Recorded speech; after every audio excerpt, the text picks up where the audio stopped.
Bismillahirrahmanirrahim. I am Sohail, your mathematics teacher, and today we are going to solve question number 6, 7, 8 and we will talk about the MCQs. आप अपनी books को open कर लें 140 page. कल जो हमने discussion की थी that was about the bearing.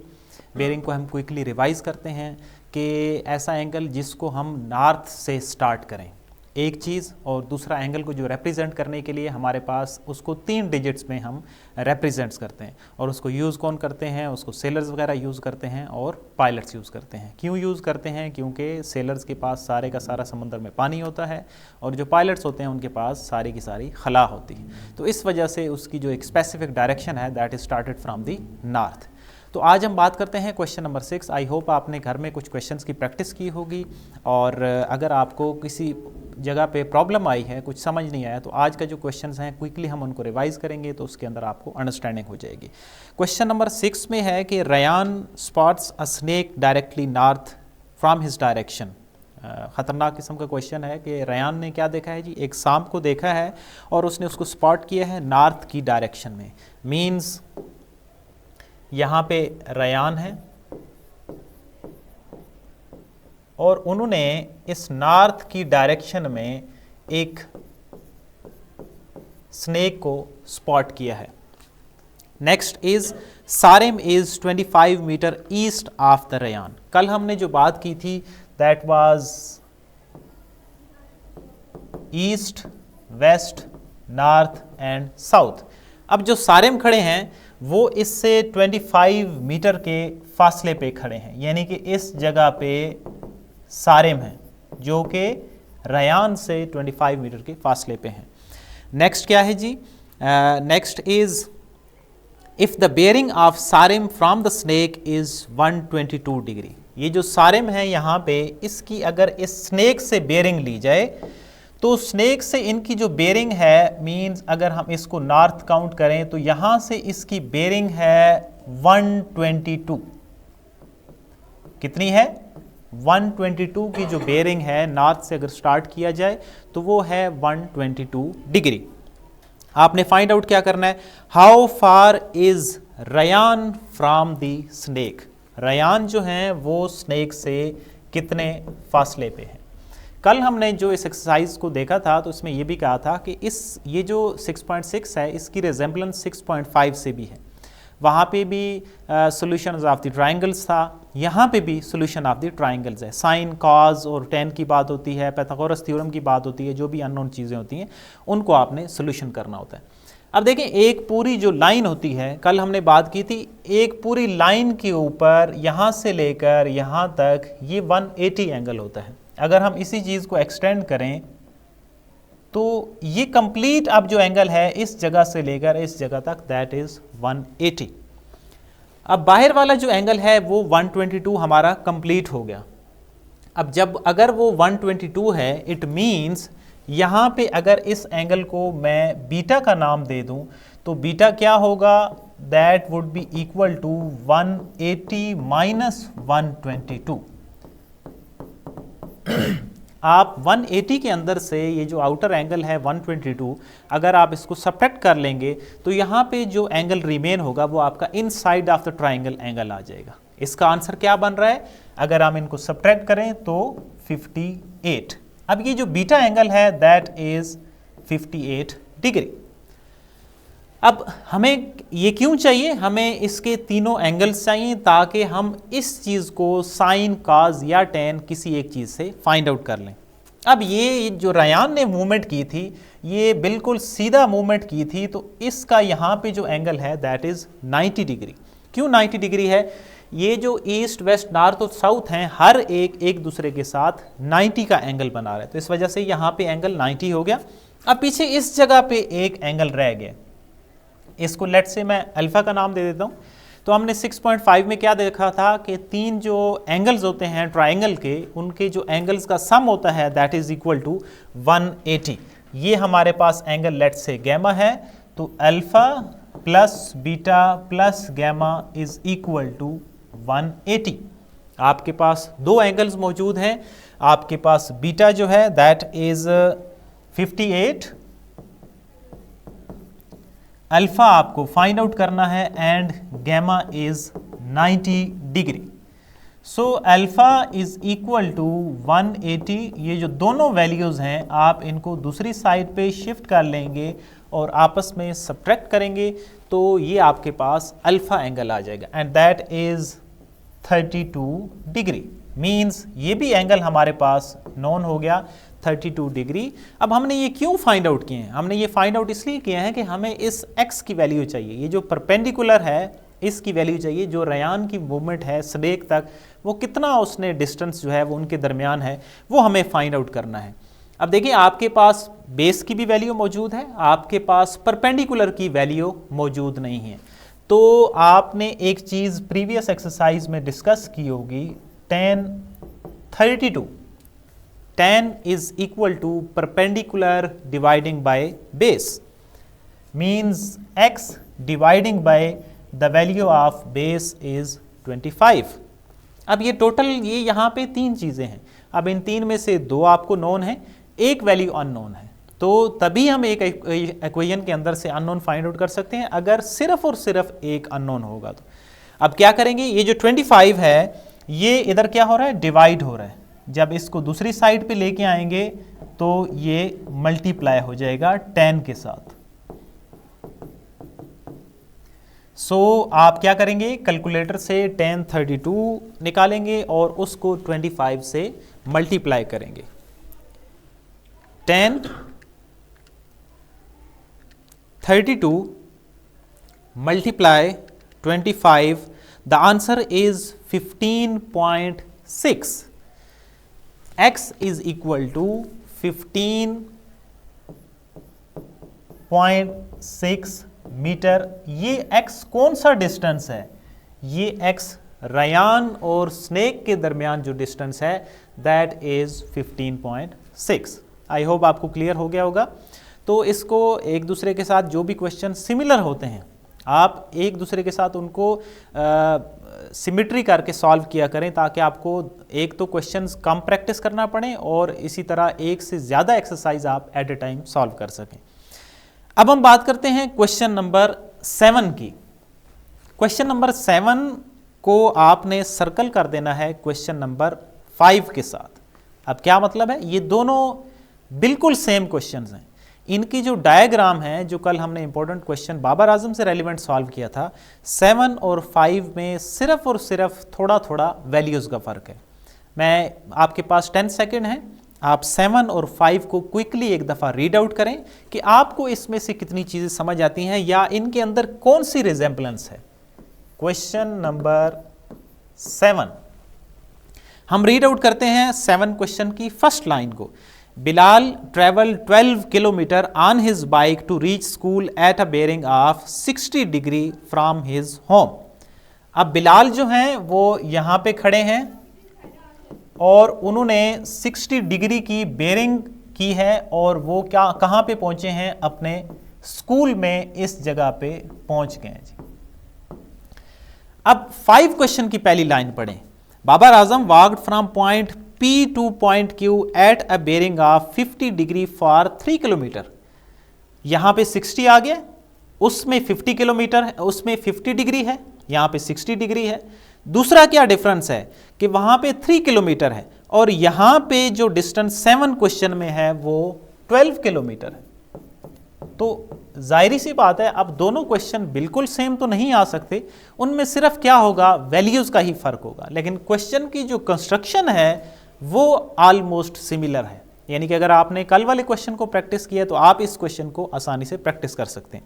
अब नेक्स्ट लाइन पढ़ते हैं 7 क्वेश्चन की। Then he went to the football ground from school at a bearing of 150 degree. अब यहां से वो क्या गए हैं जी, 150 डिग्री की बेरिंग पे फुटबॉल का एक ग्राउंड है उधर चले गए।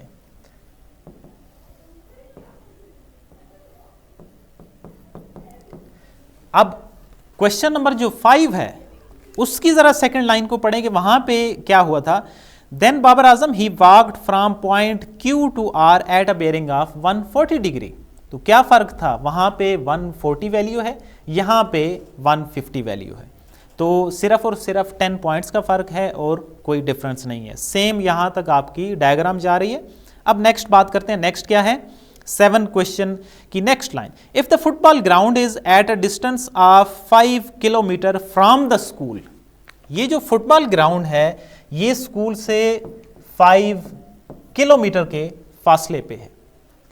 आई होप आपको यहां तक समझ आ गया होगा।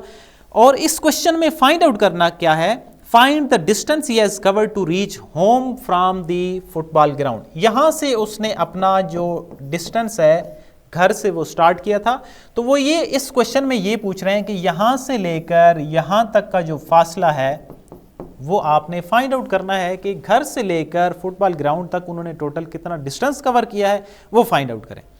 अब ये तो हो गई क्वेश्चन नंबर 7 की कंस्ट्रक्शन। अब क्वेश्चन नंबर 5 में यहां पे क्या डिफरेंस था, अब उसकी लास्ट लाइन पढ़ते हैं, find the distance Q R. उस क्वेश्चन में सिर्फ क्या था, ये वैल्यू जो थी वो आपने फाइंड आउट करनी थी। इस क्वेश्चन में ये वैल्यू गिवन है और ये जो यहां उसके घर से लेकर फुटबॉल ग्राउंड तक जो वैल्यू है ये फाइंड आउट करनी है। मींस वहां पे हमने बेस वैल्यू फाइंड आउट करनी थी और यहां पे जो है वो हमें हाइपोटेन्यूज की जो वैल्यू है वो फाइंड आउट करनी थी। अब यहां पे हमने एंगल्स की बात की थी, अल्टरनेट एंगल्स की भी बात की थी, क्रॉसपॉन्डिंग एंगल्स की भी बात की थी। तो अब ये डायग्राम मैंने 80% बना दी है, रिमेनिंग इसका जो 20% है डायग्राम का वो आपने उस 5 क्वेश्चन को देखते हुए एक तो सॉल्व करना है और इसका जो सोल्यूशन है वो आपने खुद बनाना है। तो इससे क्या होगा, आपका क्वेश्चन नंबर 5 भी रिपीट हो जाएगा और क्वेश्चन नंबर 7 का जो सोल्यूशन है वो भी आपको अंडरस्टैंड हो जाएगा। सिर्फ क्या फ़र्क है, इस वैल्यू का फ़र्क है, इस वैल्यू का फ़र्क है, इस वैल्यू का फ़र्क है और जो फाइंड आउट और गिवन वैल्यूज़ हैं उनके दरमियान डिफरेंस है। तो do it at your home ताकि आपको क्लियर हो जाए। तो ये था हमारे पास क्वेश्चन नंबर 7।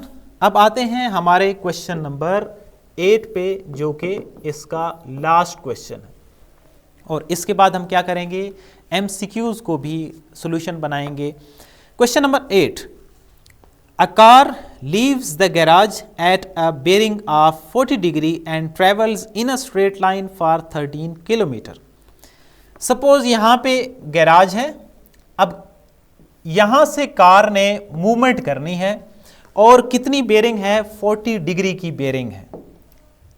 यहाँ पे हमने 40 डिग्री बना दिया। अब 40 डिग्री की बेरिंग के बाद वो जो है वो स्ट्रेट मूव कर रही हैं और उस कार ने 13 किलोमीटर का डिस्टेंस कवर किया है। नेक्स्ट क्या है जी, how many kilometres north and how many kilometres east the car has travel from the garage. अब वो ये कह रहे हैं कि यहां से लेकर यहां तक ये कार ने कितना डिस्टेंस कवर किया है ये आपको फाइंड आउट करना है और दूसरी चीज कि यहां से लेकर यहां तक ये जो डिस्टेंस है ये कितना है ये आपको फाइंड आउट करना है। मींस इस क्वेश्चन में आपने बेस की भी वैल्यू फाइंड आउट करनी है और परपेंडिकुलर की भी वैल्यू फाइंड आउट करनी है। मैं आपको 5 से 10 सेकंड दे रहा हूं, आप इस क्वेश्चन को देखें और इसकी कुछ ना कुछ जो अंडरस्टैंडिंग आपकी बन रही है आपने उसको समझना है। आपका टाइम स्टार्ट हो रहा है, 5 सेकंड।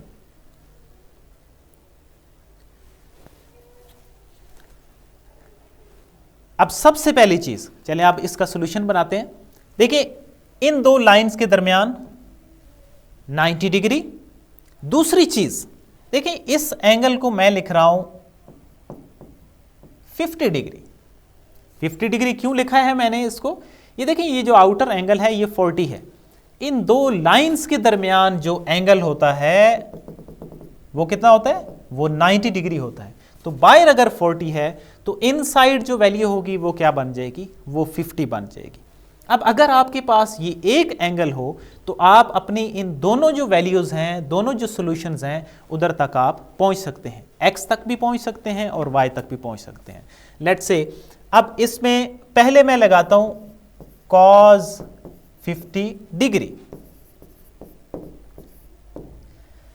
cos किसके इक्वल होता है, cos is equal to base dividing by hypotenuse. हमारे पास एक वैल्यू x मौजूद नहीं है, हमारे पास बाकी जो दोनों वैल्यूज हैं वो मौजूद हैं। पिछले क्वेश्चन की तरह है, 13 यहाँ पे डिवाइड हो रहा है, दूसरी साइड पे जाके मल्टीप्लाई हो जाएगा। cos 50 इधर आके 13 इसके साथ मल्टीप्लाई हो जाएगा। हम इन दोनों वैल्यूज को आपस में मल्टीप्लाई करेंगे तो हमारे पास बेस की वैल्यू आएगी, यानी कि यहां से लेकर यहां तक कितना डिस्टेंस है वो हमारे पास आ जाएगा। सो cos 50 multiply 13, the answer is 8.35।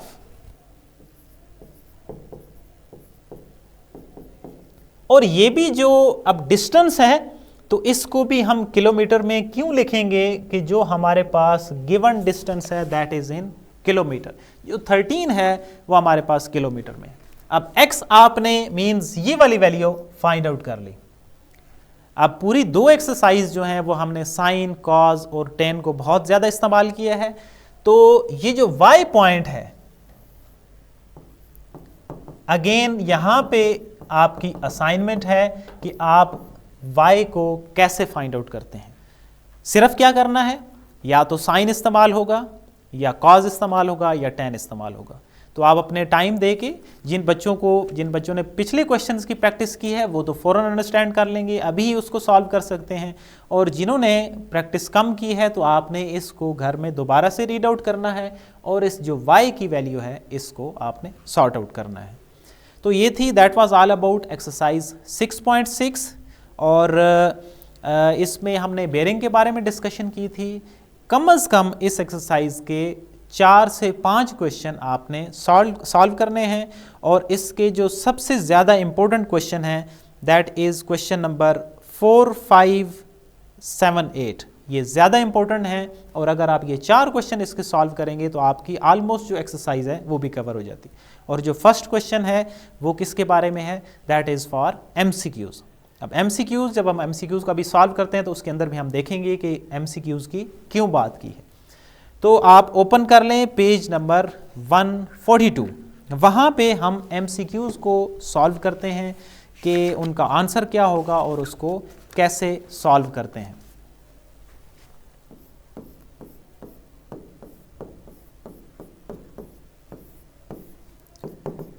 First MCQs, if के बाद क्या होता है, इफ के बाद जो डाटा होता है that is your given data. आपको साइन की वैल्यू गिवन है, sine of x is equal to 1 dividing by 4। What is the value of cos x, आपने cos x की जो वैल्यू है वो फाइंड आउट करनी है। ये जो अब 6.5 और 6 में हमने साइंस या cos यूज किए हैं, ये उसी चीज का ही यहां पे यूटिलाइजेशन होगी। अब ये जो राइट ट्राइंगल होती है इसमें साइन किसके इक्वल होता है, sine is equal to perpendicular dividing by hypotenuse.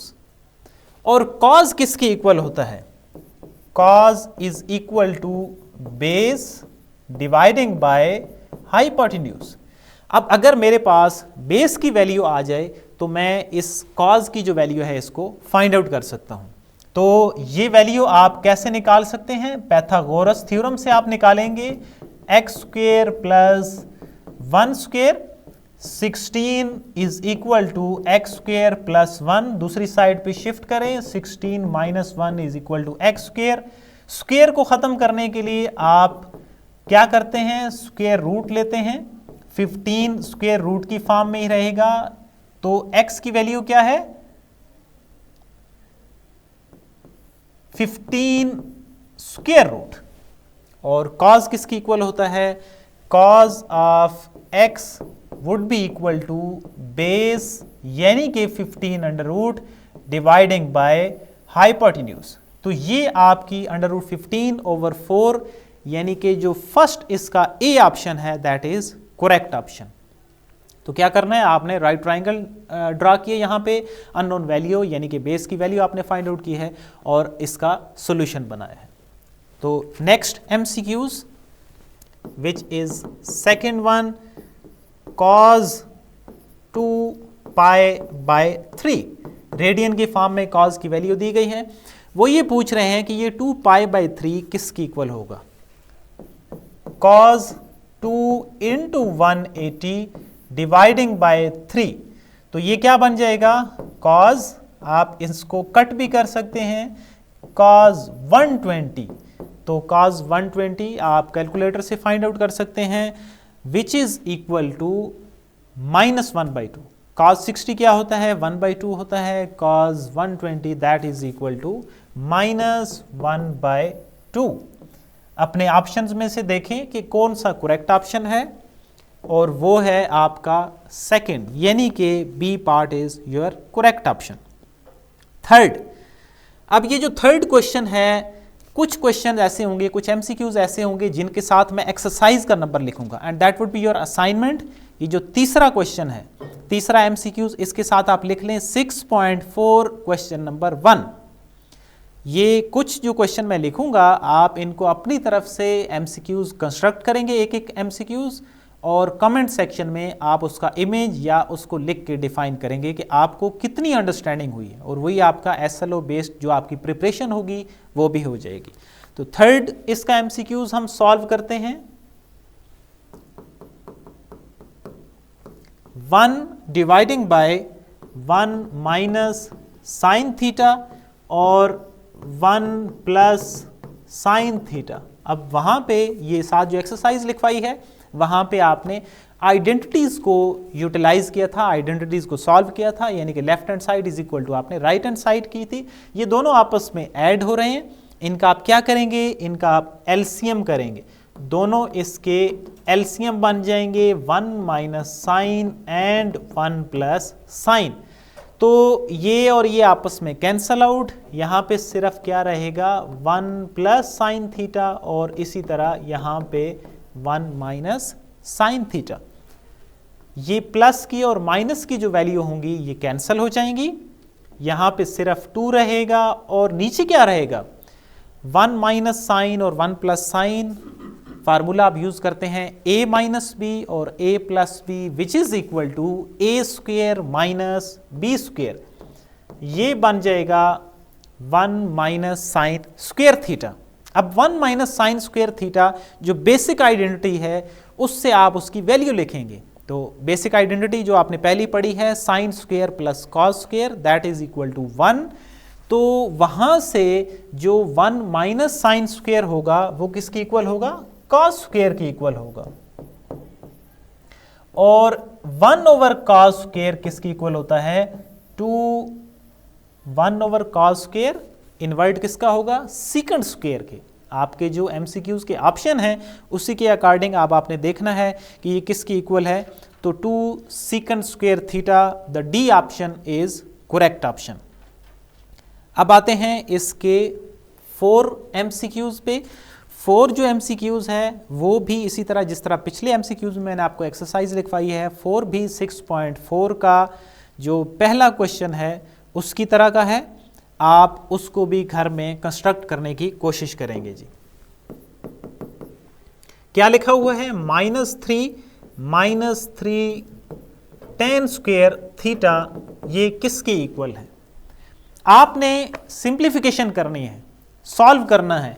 तो इसमें से -3 जो है वो कॉमन आ रहे हैं, यहाँ पे 1 रहेगा और यहाँ पे 10 रहेगा। अब दूसरी आइडेंटिटी यहाँ पे यूटिलाइज होगी, और दूसरी आइडेंटिटी कौन सी होती है जी, 1 plus tan square that is equal to secant square theta, और ये आपका आंसर है। और इसमें से जो ये ऑप्शन बन रहा है वो है आपका C part, -3 secant square theta. I hope आपको क्लियर हो गया होगा। इसके साथ जो लिखवाया है उसी के अकॉर्डिंग आप एक एमसीक्यूज खुद भी बनाएंगे। नेक्स्ट पार्ट पे आते हैं, दैट इज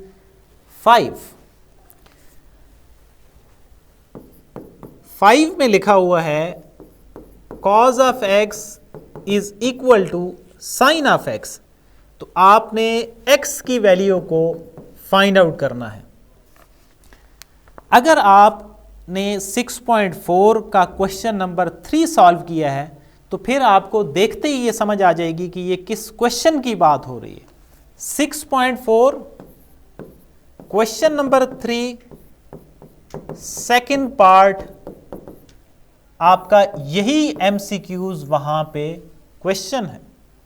तो उसका जो सेकंड पार्ट है बिल्कुल यही लिखा हुआ है, सिर्फ वहां पे क्या लिखा हुआ है, वहां पे ये चीज लिखी हुई है sine of x is equal to cos of x, और कोई डिफरेंस नहीं है। तो आपने क्या करनी है, एक्स की वैल्यू को फाइंड आउट करना है। इसको हम इस फॉर्म में भी लिख सकते हैं। तो ये जो कॉज है ये दूसरी साइड पे आके क्या हो जाएंगे, डिवाइड हो जाएंगे। तो sine of x dividing by cos of x, यहां पे 1 रहेगा। Sine x over cos x वो किसकी इक्वल होता है, that is equal to tan of x की इक्वल होता है। आपको सिर्फ x की वैल्यू चाहिए या एंगल की वैल्यू चाहिए। The answer is tan inverse of 1 which is equal to 45 degree. तो option B is the correct option. Next one is 6। अब इसमें भी वैल्यूज हैं और 7 में tan ऑफ x की वैल्यू गिवन है। 6 आपने खुद सॉल्व करना है और जो 7 है 7 को 1 के साथ इक्वल कर दें। 1 में साइन ऑफ x की वैल्यू गिवन थी, कॉज की फाइंड आउट करनी थी, और जो 7 MCQs है उसमें tan की वैल्यू गिवन है और आपने साइन की वैल्यू को इस्तेमाल करना है। जिस तरह पहले MCQs में हमने राइट ट्राइंगल बनाई है इसी तरह इस MCQs को आपने सॉर्ट आउट करना है। Part 8 MCQs 50 degree.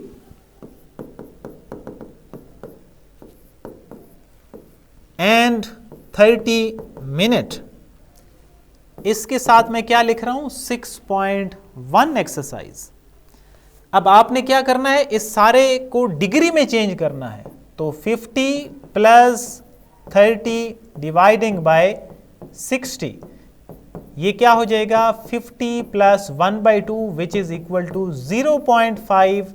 तो 50.5 degree is your correct answer.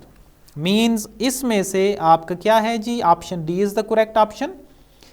9 हम इसको पहले भी मैं लिखवा चुका हूं, इसके साथ लिख लें 6.4 क्वेश्चन नंबर 1। अगेन आइडेंटिटी है, आप उसको सॉर्ट आउट करेंगे और खुद सॉल्व करेंगे और एक MCQs आप असाइनमेंट के तौर पे खुद भी बनाएंगे। 10 MCQs in which quadrant do the angles between 90 and 180 lies। तो 90 और 180 किस वैल्यूज कौन से क्वाड्रेंट में होती हैं, वो सेकंड क्वाड्रेंट में होती हैं। पहले में कौन सी वैल्यूज होती हैं, 0 से लेकर 90 तक होती हैं। MCQs number 11, the system in which the angles are measured in radian is called circular. Option C is correct option.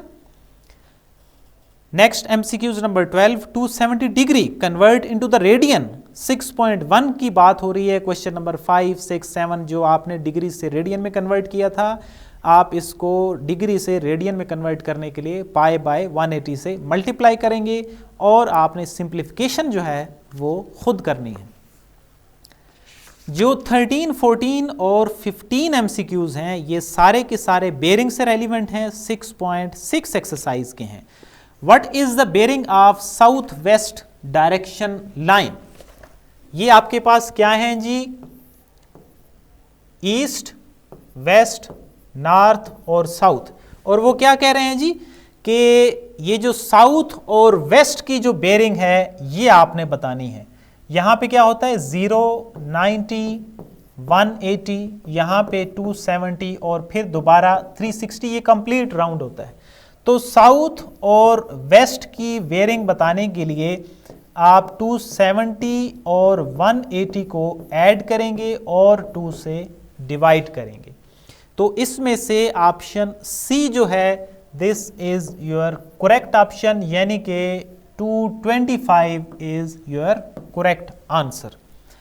जो इसकी 14 और 15 है वो भी दोनों बेरिंग से रेलिवेंट हैं। 6.6 अभी हमने प्रिपेयर की है, तो ये दोनों MCQs भी आपके असाइनमेंट हैं। इसको आपने खुद से कंस्ट्रक्ट भी करना है और इनसे रेलिवेंट, बेरिंग से रेलिवेंट एक MCQs आप खुद बनाएंगे। That was all about the chapter number 6। और जो आपको असाइनमेंट दिए है must solve it. See you in the next class with next topic and chapter which name is coordinate geometry. इसके बारे में पहले 2-3 पेज आपने रीड आउट करने हैं। इंशाल्लाह कल इसको हम स्टार्ट करेंगे। अल्लाह हाफिज़, टेक केयर ऑफ़ यू।